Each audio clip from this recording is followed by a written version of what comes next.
Wow, কি সুন্দর দৃশ্য।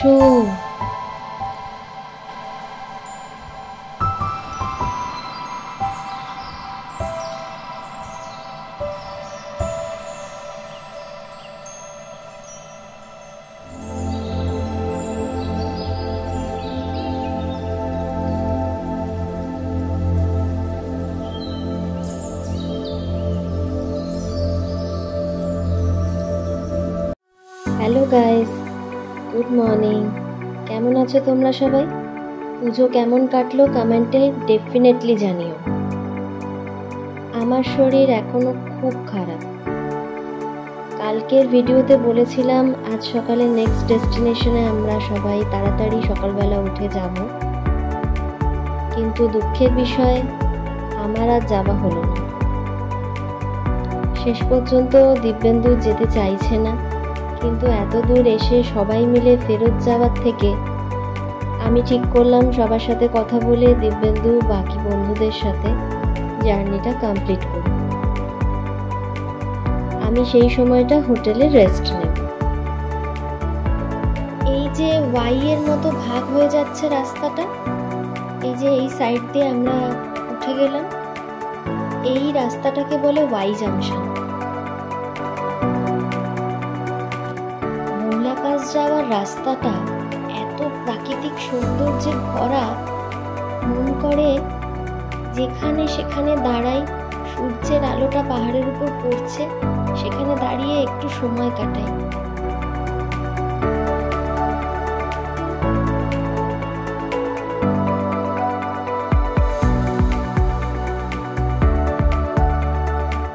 তো অনেক করে বলার পর দিব্যেন্দু শেষ পর্যন্ত রাজি হলো, আমার জন্যেই ও শেষ পর্যন্ত যাচ্ছে। রওনা দিল নেক্সট ডেস্টিনেশনের উদ্দেশ্যে। আমাদের লাস্ট ডেস্টিনেশন হলো Bumla pass. Yes, the great Bumla pass.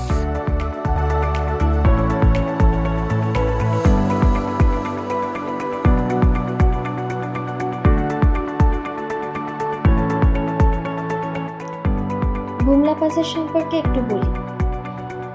আমি যদিও গেলাম না, তবু তোমাদের মতো আমি কিন্তু এই ভিডিওতেই বুমলা পাসকে দেখছি।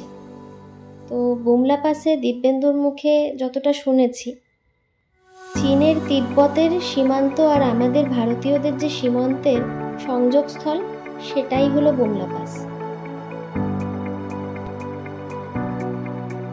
বুমলা পাস যেতে গেলে প্রথম আমরা দেখতে পাবো মাধুরী লেক, যেটা 12,000 ফুট উচ্চতায় অবস্থিত। এই মাধুরী লেক ভূমিকম্পের ফলে সৃষ্টি হয়েছিল। খুবই সুন্দর দেখতে। এই সৌন্দর্য ওয়েদার অনুযায়ী তার নিজের রূপ পরিবর্তন করে। কখনো বরফে আবৃত থাকে, কখনো কুয়াশায়, আর কখনো ভালো ওয়েদার থাকলে অদ্ভুত রকম সুন্দর লাগে ওকে দেখতে। আশেপাশের পাহাড়ের ওপরে বিভিন্ন রঙের ছোট ছোট যে গাছের প্রজাতিগুলো আছে, তার সাথে রং মিলিয়ে একটা অদ্ভুত সৌন্দর্য তুলে ধরে। মনে হয় যেন ফটো ফ্রেমে বন্দি করে রাখে।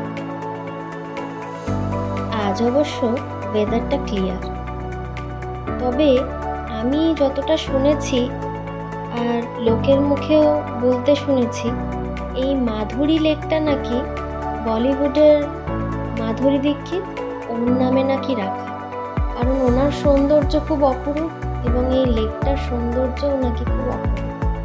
সত্যি মিথ্যে বলতে পারবো না, হয়তো সেটাই হবে।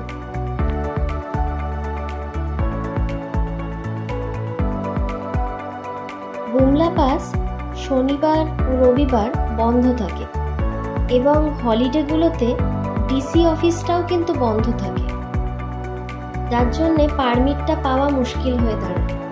তোমরা যদি কখনো বুমলা পাস আসার প্ল্যান বানাও, আগে থেকে কিন্তু এগুলো খোঁজ নিয়ে নেবে, না হলে তোমাদের এখানে এসে সময়টা নষ্ট হবে। যেখানে হোটেলে তোমরা স্টে করবে সেই সব লোকেদের কাছে তোমরা ইনফরমেশন জিজ্ঞেস করলে পেয়ে যাবে।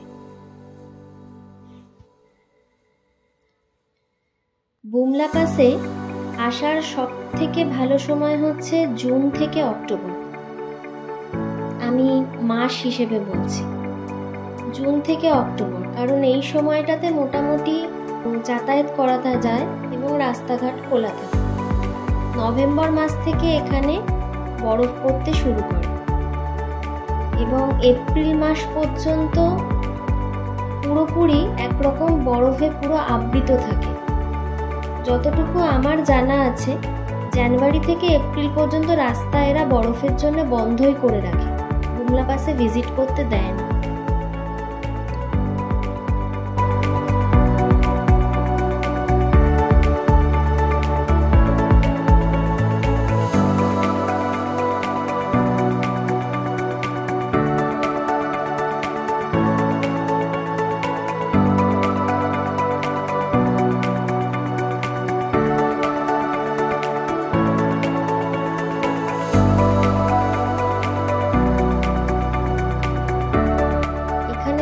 জায়গায় জায়গায় অনেক ছোট ছোট হ্রদ আছে, দুই পাহাড়ের মাঝখানে ছোট ছোট হ্রদ।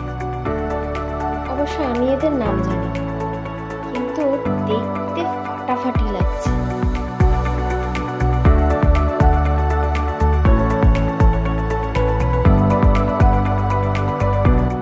দেখছো, রাস্তায় প্রচন্ড জ্যাম, গাড়ি পরপর এগোচ্ছে বুমলা পাসের দিকে। এখানে বুমলা পাসে ভিজিট করার সব থেকে উপযুক্ত সময় হচ্ছে সকালবেলা। দেখো, সবাই কিন্তু এরকম টাইমেই এসেছে।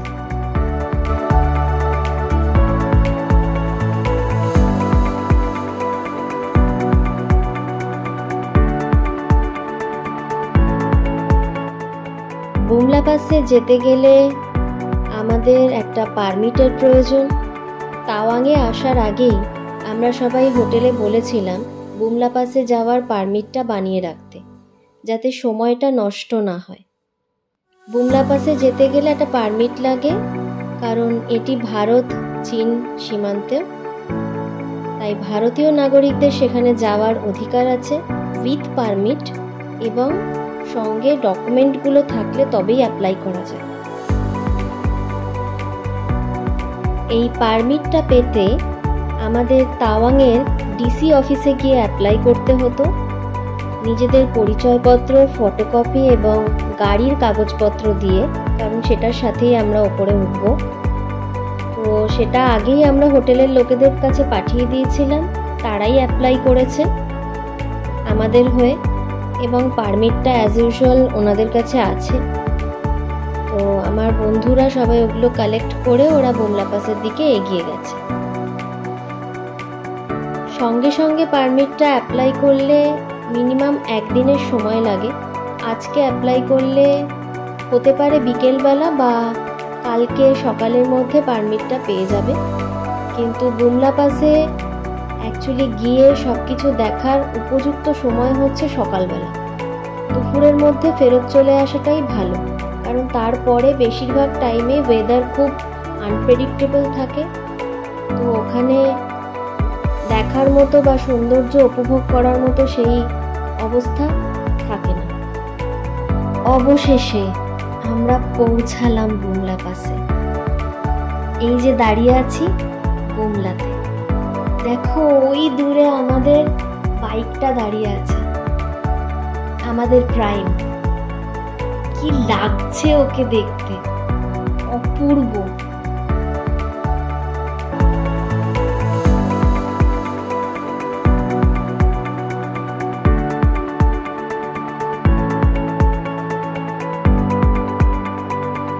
এত দিনের এত কষ্ট করে আসার ফলাফল হচ্ছে আমাদের সকলের সামনে।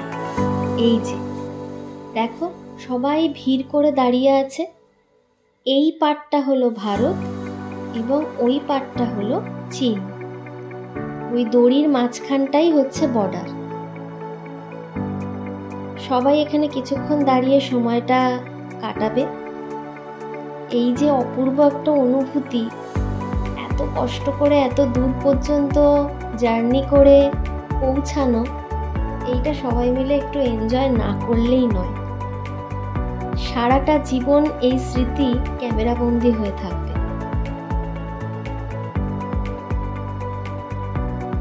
এরপর সকলে হোটেলে ফেরত এলো। এখন এখান থেকে আমরা চেক আউট করে রওনা দেব বাড়ি যাওয়ার উদ্দেশ্যে। আমি সত্যি খুব খুশি যে সবাই মিলে ওরা বুমলা পৌঁছাতে পেরেছে। আমি ওদের সবার সাথে আনন্দটা ভাগ করে নিলাম। তোমরাও অবশ্যই অবশ্যই আমাদের সাথে এই আনন্দটা ভাগ করে নাও এবং আশা করি ভবিষ্যতে তোমরা সকলেই ওখানে ভিজিট করবে। আমরা যাত্রা শুরু করলাম এবার বাড়ি যাওয়ার উদ্দেশ্যে।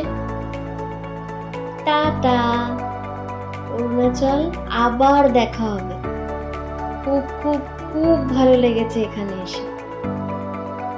আশা করি আমাদের ভিডিওগুলো দেখে তোমাদেরও খুব ভালো লেগেছে। প্লিজ প্লিজ সবাই এই ভিডিওগুলো দেখো, লাইক করো, শেয়ার করো, নিচে অবশ্যই কমেন্ট করবে যাতে আমরা তোমাদের এক্সপিরিয়েন্সগুলো, তোমাদের কেমন লেগেছে সেগুলো জানতে পারি। আর অবশ্যই সাবস্ক্রাইব করতে ভুলো না কিন্তু।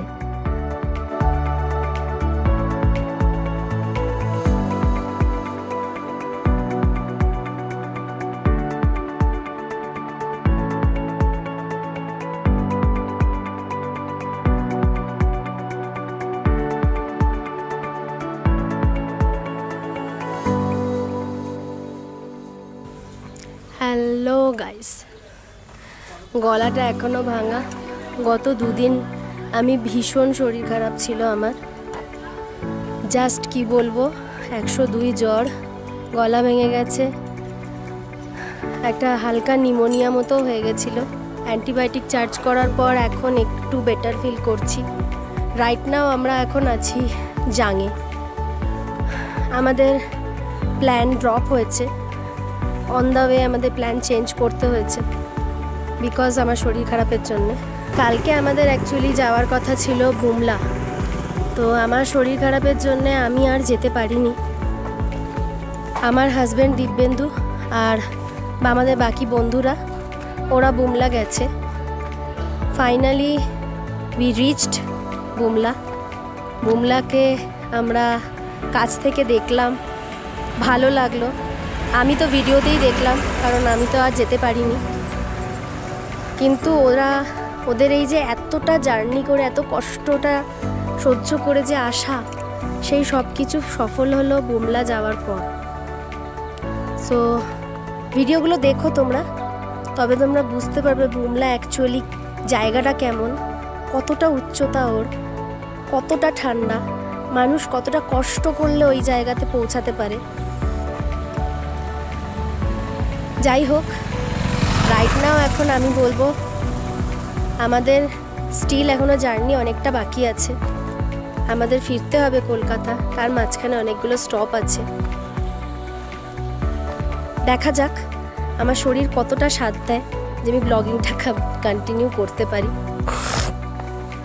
এখনও আমার কথা বলতে ভীষণ কষ্ট হচ্ছে, কিন্তু তাও আমি বলছি বিকজ আমি তোমাদেরকে আনন্দটা দিতে চাই, তোমাদের সাথে আমি জুড়ে থাকতে চাই। তোমরা সবটা দেখতে পারো বা সবটা জানতে পারো, সেটারই চেষ্টা আমি করছি।